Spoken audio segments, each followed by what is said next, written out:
This is Ryan and Michelle, and welcome to the Celebrate MarriageCast, where we hope to restore and reclaim godly marriages through honest and real conversations. Welcome to episode 34. Glad to have you listening to our show today. Yeah, welcome everyone. Well, we just want to say thank you to all of you listeners for partnering with us on this mission to really restore and reclaim godly marriages.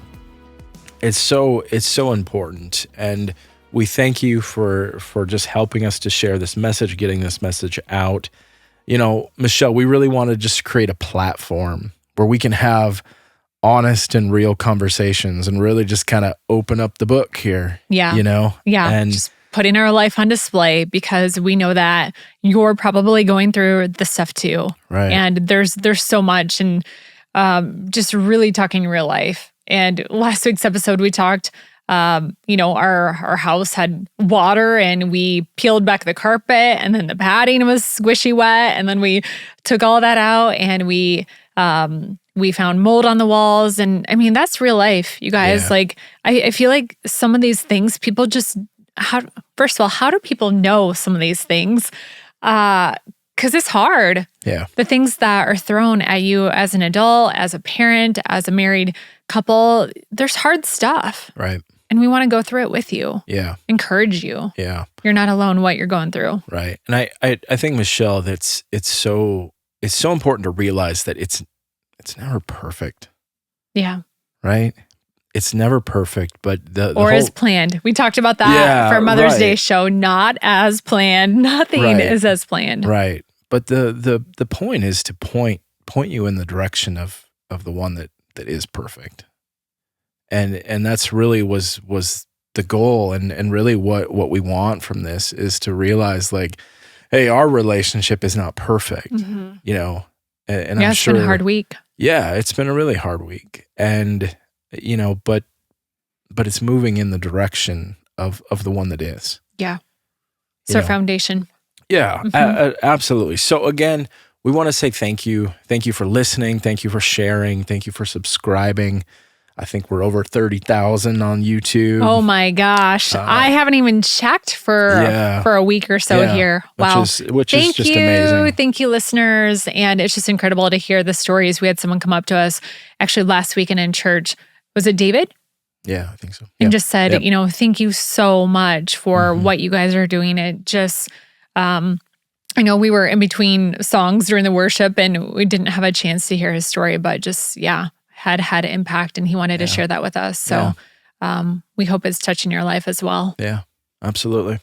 So Michelle, today I wanted to build on a topic that we had discussed with Gary Thomas, which if you haven't listened, just an amazing interview, amazing book, Making Your Marriage a Fortress. It was so good. I brought the book. If you're watching on YouTube or Spotify, you can see it, but we can put the link to that again. I think his other books have sold over, 2 million copies. Yeah. He's a very well-known author for Sacred Marriage and Cherish, but this is his newest one, Making Your Marriage a Fortress. Yeah, and it's so good. Want to build on a topic actually that we were discussing with Gary, this idea of running a race. Yeah, he's a runner. He was a runner. Michelle and I have been runners, are runners. Yeah, gosh, what point do we move out of the running category? We're runners. We're still runners. Yeah. We are runners. Yeah. So, Michelle, do you know the two most important things in running a race? Well, I would say, and just to give our listeners context, when we say running, it's like some serious running that, well, especially Ryan, you've done countless marathons. Yeah. You got me to do a couple marathons, but you've actually done an ultra, which you guys, 50K, which was about 32 point something miles. Yeah, it was in Nebraska, so it was a little bit off. It was kind of rounded. I don't know it was like 34 miles. And also trivia fact for you guys, everyone thinks Nebraska is flat, right? The plains. Was the hilliest race course I think we've ever seen. It was terrible. Up and down, up and down. Terrible. Yeah. See Ryan running up a dirt road and then down and up. Ryan, I would say a plan for all the races, the big races. Granted, some we would just, this sounds ridiculous, we would just go. it feels a little bit weird to say for a half marathon, we have just gone out and done them, but we've done so many that when we first started, especially, and for the longer races, marathons, we would follow a plan. Okay. So I would say a plan, and then you said two things. Two things. Yeah. Practice, maybe? Okay. Like you have to go and do it, right? You have to have a plan. Right. And you have to practice it. Yeah. Am I in the right area or am I way off? No, shoes. You're close. Do you need shoes? You do need shoes. Like gear? Good gear? gear? You don't have to have shoes. Supportive community. Yeah. Where are you going? Close. You're close. Thanks for that encouragement. I'm way off. What do we need? So the two most important things in a race, you have to know where it starts and where it ends. Yes. Because if you don't know where it starts or where it ends, you're just running. You're just running around aimlessly. Just out for a jog. Just out for a jog. Yeah. And there's no end in sight or nothing. You have no idea. Yeah. Yeah, that's good. I thought you meant like training, like what you need to train for it.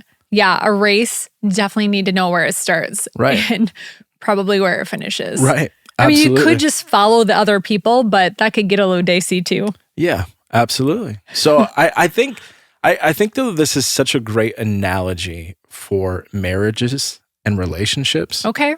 And just in life in general. You know, so if you think about that, so you know, Michelle, maybe jump in here, but you have to know where you start. Right? Yeah. Yeah.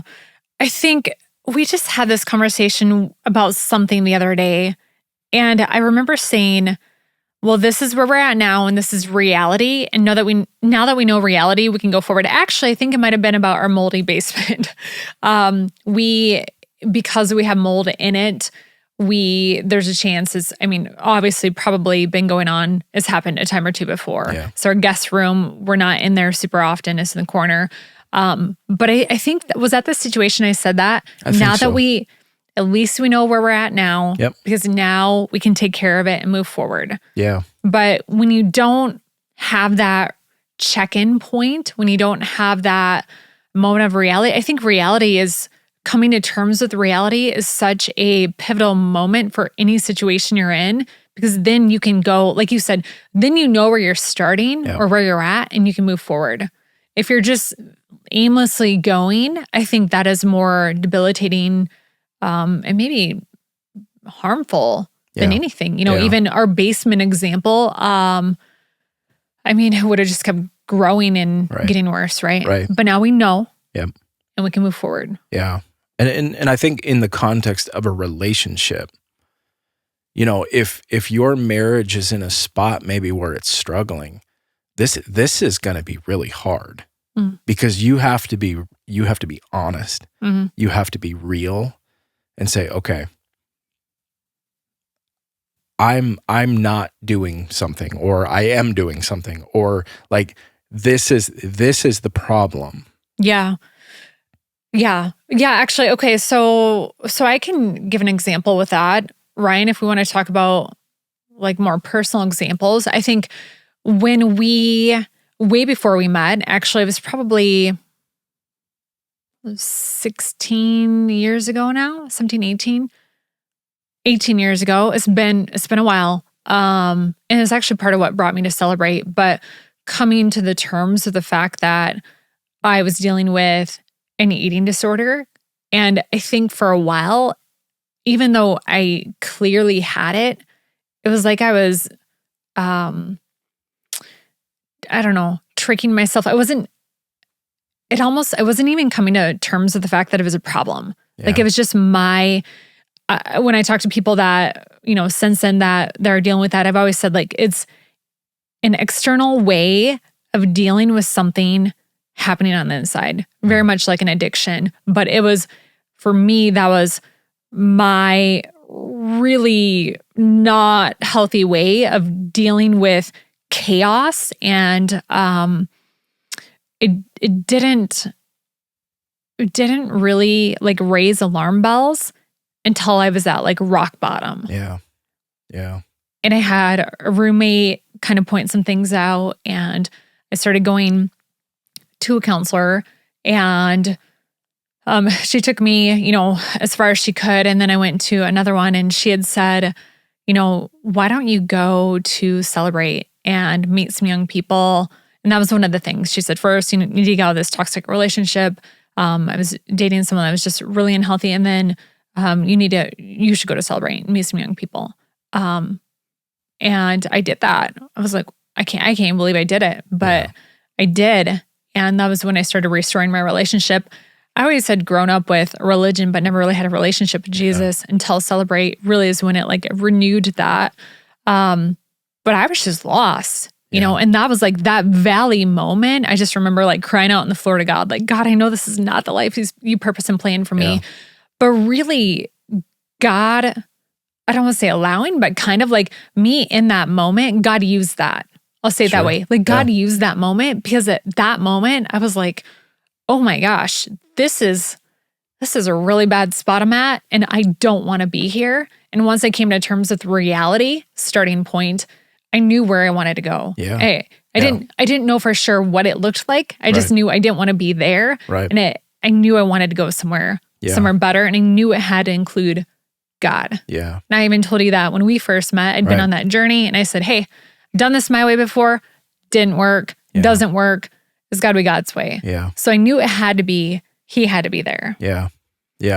Michelle, you said a couple of things in there. Thanks for sharing that. I think also, when you identify where you are, where you're starting, the other thing that just in your story and hearing this, you were able to identify, okay, I am here.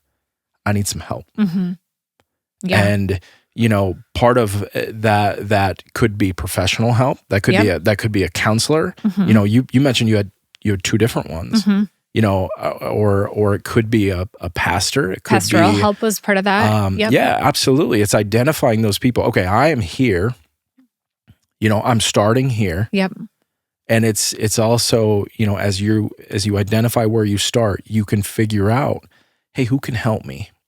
Who can bring me along? Who's done this? Who are those quote unquote coaches? That can help me in this race. I like that, the coach analogy.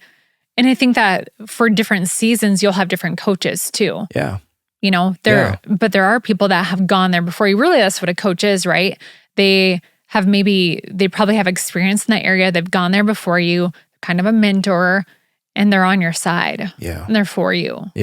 Absolutely. Professional help. And I think, one other just quick thing here on this topic is I think you also have to realize you are not alone.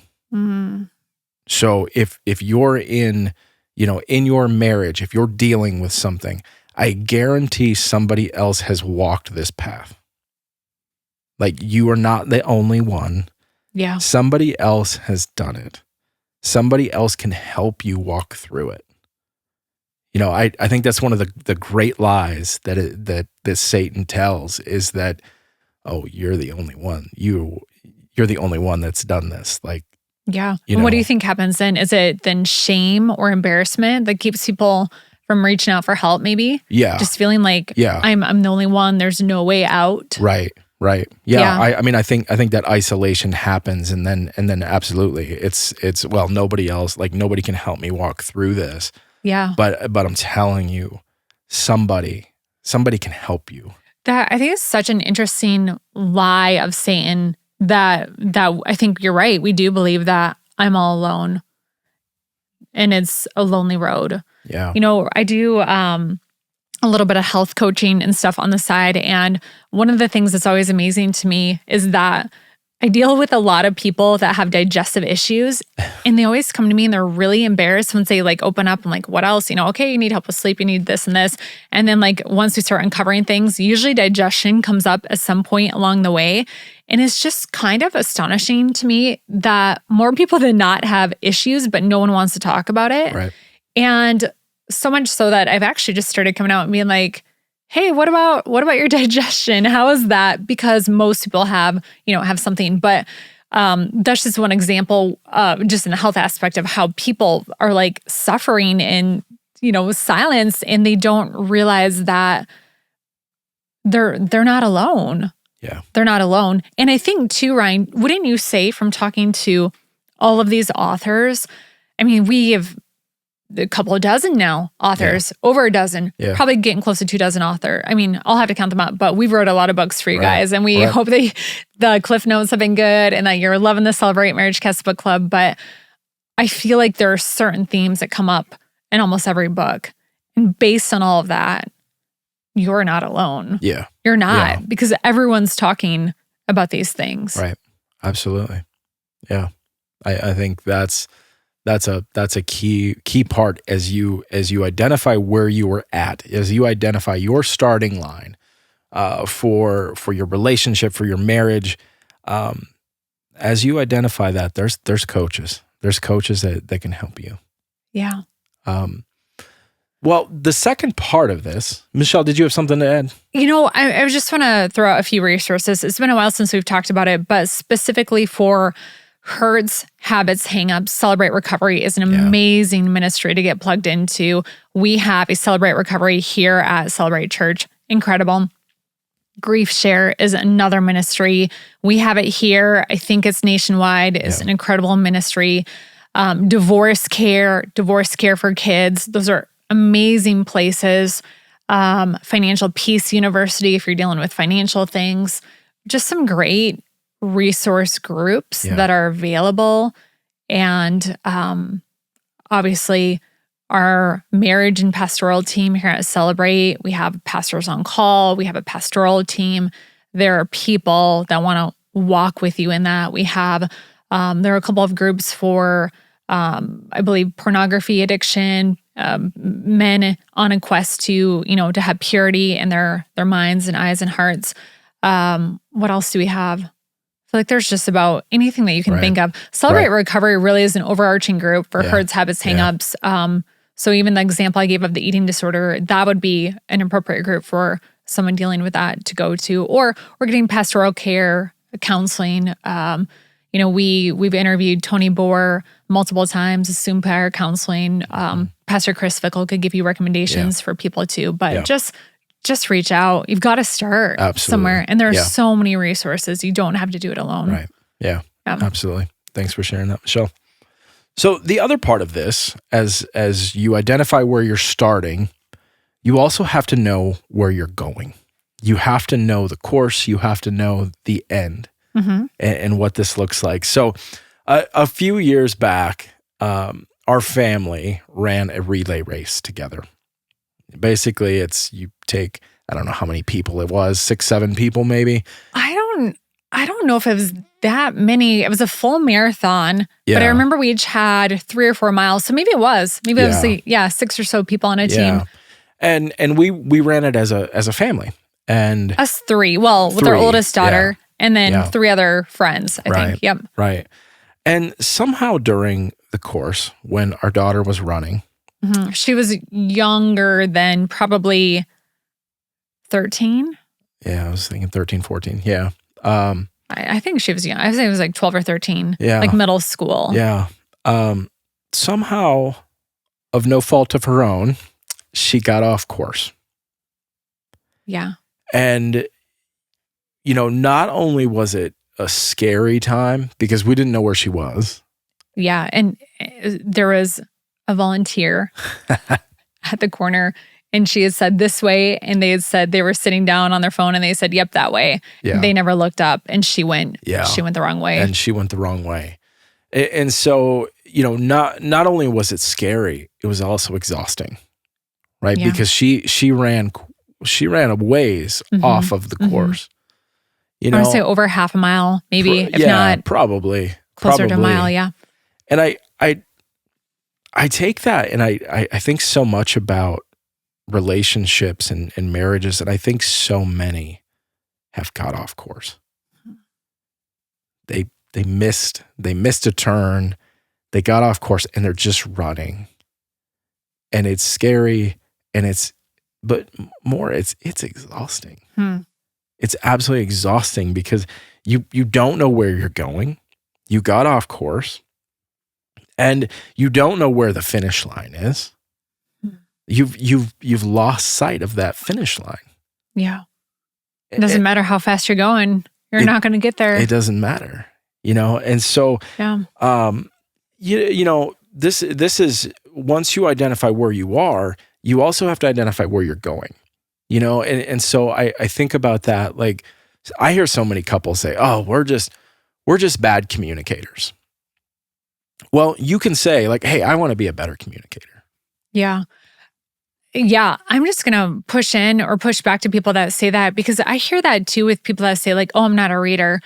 I think that your mind is a powerful thing. And if you say, "I'm not a reader, I'm not a good communicator, I'm not," then you're right. You're exactly right. Yeah. Or we've said this with our kids. If they're like, "Oh, I can't do it." You're right. You can't. Not if you don't think that you can. So you have the power to change that. Absolutely. It's just a skill. Last week we talked about skilling up. Learning skills for your marriage, and that's a skill that you can work on. Yeah, anyone can be a good communicator. Right. But so to put that in action, then like, you can't just say, "Oh, I'm a bad communicator," or "Hey, we want to communicate better," and then never do anything. Like, you have to have a picture painted of, okay, we want to become better communicators. We want to communicate better as a couple. Okay? So then what does that actually look like? Instead of just saying it, we want to be better communicators and then not changing anything. Yeah. You have to have an action. Say, "Okay, Michelle, we want to communicate better. We're going to sit down for 15 minutes every night at 9 p.m., shut everything off, put our phones away, and have a discussion." That's great. Yeah. You have a clear vision of, okay, this is what that finish line looks like. Right. This is what it's going to look like. Right. And we do that. We have calendar meetings where we'll even pull our daughter Ella into those. We'll say, "Hey, we're going to grab your calendar. We need to chat." Kind of, that's more of a work meeting, right? That's more of the logistics. Yeah. But we have those too where we'll say, "Hey, we're going to watch, a show, and then we're going to chat." Or, "Hey, at 9:00, let's grab a tea or, a LaCroix, whatever, and let's sit out in the living room and chat." Right. Mm-hmm. Right. Yeah. I mean, I think it's so important to have that mapped out, that finish line of what this looks like, put any topic in there. Yeah. To have a detailed, finish line to what that looks like. Yeah. I'm trying to think of other examples. Communication, I think, is a really big one, but really anything. I mean, I think about how you would tackle a problem at work. It would be, you would have a plan and a goal and objectives and stuff. I think sometimes is remembering to put energy into things that are maybe more important than work, because in that example, communication, I mean, it takes work. Yeah. It's not easy, right. But also passivity is not going to move you closer. We've said it before about you're either growing or dying. You're always moving in a direction. Right. So if you're just coasting, you're probably not going in the direction you want. Yeah. Yeah. It's a good word. Marriages, great marriages do take work. Yeah. Absolutely. They don't just happen. Yeah. Yeah. I mean, I think this is where you, maybe it's your marriage and, this is another statement. "Oh, I want to have a great marriage." Okay. Like, that's a blanket statement. Like, what does that actually mean to you then? Right. That would be like me saying, "I want to be a millionaire." Right. Okay. Well, what's your business plan? Right. Like, you have to have what that looks like. Okay. Okay. So you want to have a great marriage. You want to have a great relationship. Okay. Find people that have one, and like model that, saying, "Okay, I really like the way that these two communicate. I like the way that they act." Yeah. When I see them in public, when I see them, at their house, when I see them with their kids, like, there's something about them. Yeah. you're the sum of the people, the average of the people that you're around, Yeah. the 5, the 7 people you're around. So yeah, absolutely, Ryan. Yeah. That's great. I think it's so important. So you have to know where you are and where you're going. And have a coach to help you along the way. Absolutely. Yeah. Yeah. Because I think that the other thing that coach can do is point you in the direction and give you resources. Make sure you don't miss a turn. Right. If I'm a bad communicator, okay, if you have a coach, they might tell you, hey, here's 5 books that you can read on communication. Right. Speaking of that, we should talk about, I gave a lot of resources a few minutes ago, but we have marriage mentors here at Celebrate, and we also have amazing life groups. We're in a couples life group, and that is another great set of coaches for your marriage. Yeah. Yeah. Yeah. Michelle, I'd like to just kind of close here with there's a scripture that just came to my, as we were thinking about this, that just really kind of popped out to me. Okay. 1 Corinthians 9:24 says, "Don't you realize that in a race everyone runs, but only one person gets the prize? So run to win." I just have this analogy of everybody's running. Right. Right? Running the rat race, They're running around, crazy, but how are you running? Okay. So do you know where you're starting? Do you know where you're ending? Do you know where you're going? Do you know the course? See, these things are so important in marriages and relationships. Put in the work, run to win. Great show, Ryan. Really great.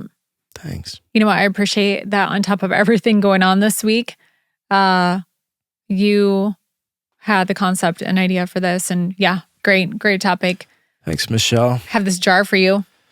All right. We've got a mystery question here. We need like a little jingle, like it's the mystery question time. That's really good. I like that. I don't know where these came from.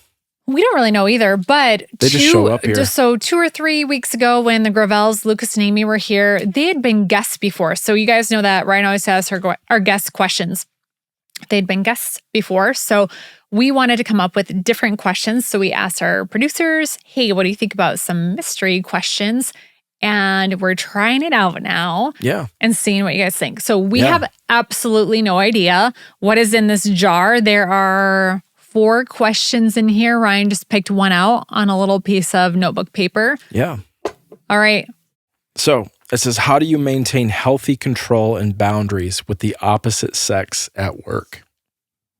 Great question. That is a great question. I love this topic. When I was in staff on staff in ministry, it was modeled so well. And I have since then kept almost all of the things that were suggestions and kind of guidelines and just really healthy tools that they gave us. So for me, it looks like no one-on-one meetings with someone of the opposite sex and no riding in the car with them and just really being aware of that.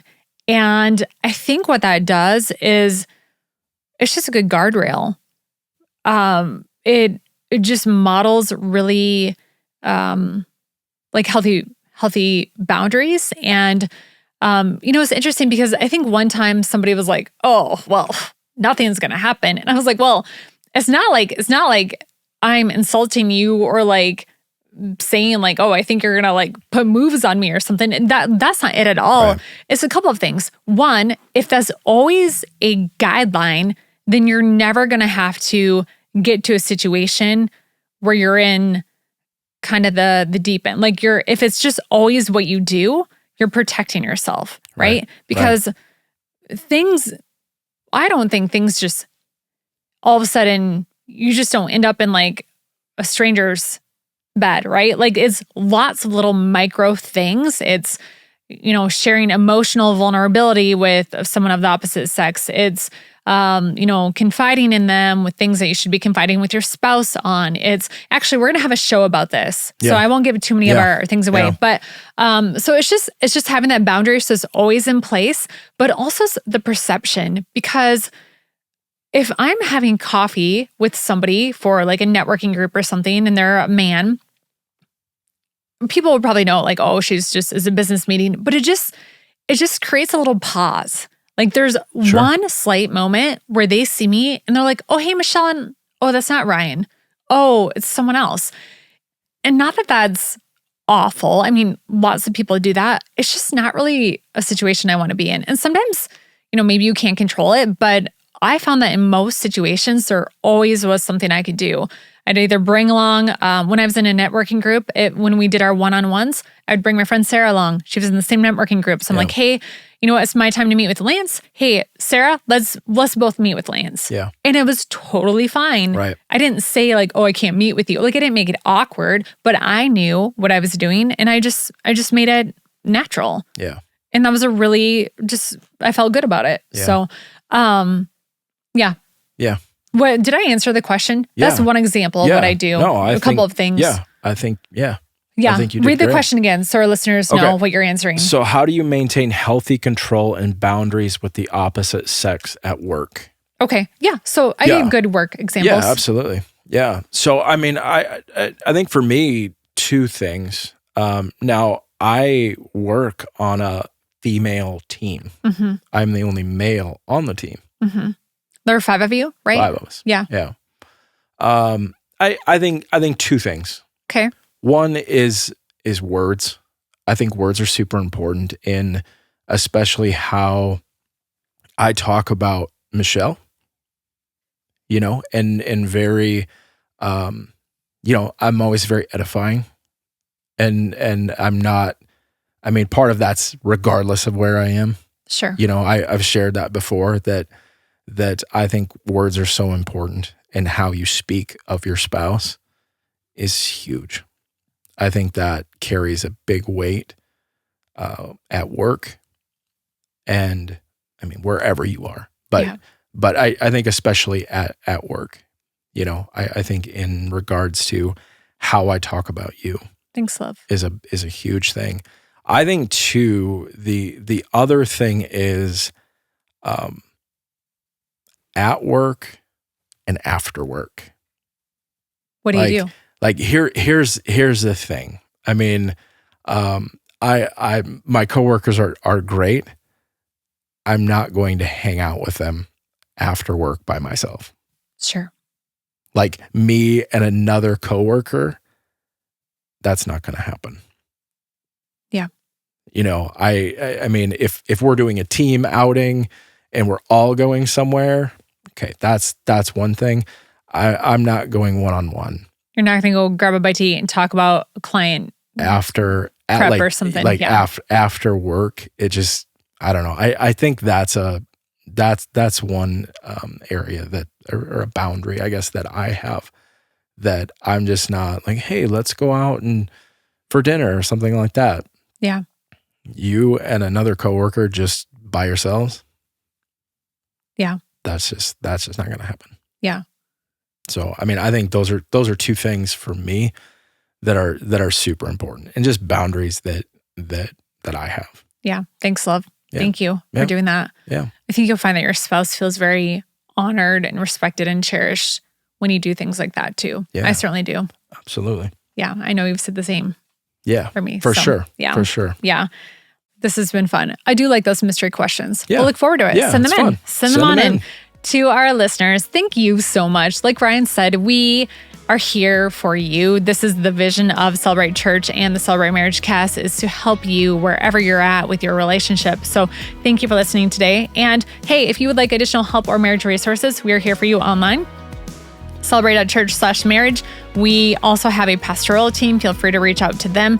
Additionally, just let us know your takeaways. We will put our text in number. Let us know what you thought of the show. Send us your mystery questions, and we hope that you have a great week.